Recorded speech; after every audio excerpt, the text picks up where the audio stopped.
Subject కి ఒక teacher ఉంటారు, అన్ని సబ్జెక్టులు నన్ను చదవమంటారు. ఇంత చిన్న బుర్రలో అన్ని ఎలా నింపాలి?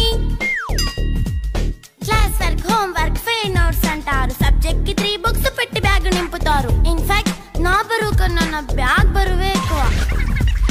క్వశ్చన్లు, ఆన్సర్లు, సర్ప్రైజ్ టెస్టులు అన్ని దాటుకొని మళ్ళీ స్కూల్ వ్యాన్ ఎక్కేసి అమ్మయ్య ఇక ఇంటికి వచ్చేసామనుకుంటే మార్క్స్ తక్కువ వస్తే చెయ్యాలి అసైన్మెంట్. రిపోర్ట్ కార్డ్ చూపిస్తే ఇంట్లో ఉన్న పనిష్మెంట్. హోమ్ వర్క్ చేయమంటూ మమ్మీ చంపుతుంటుంది. ట్యూషన్ టైం అయిందని డాడీ తరుముతుంటాడు. డాన్స్ క్లాస్ కి వెళ్ళమని తాతయ్య తిడతాడు. స్నాక్స్ తిని వెళ్ళమని నాన్నమ్మ ఆపుతుంది. ఇక అన్నీ అయిపోయాక కాసేపు టీవీ చూద్దామంటే మమ్మీ ఎంట్రీ ఇచ్చింది. బెడ్ యొక్క మంది చిన్న నాప్ తీసేలోపు తెల్లారిపోయింది.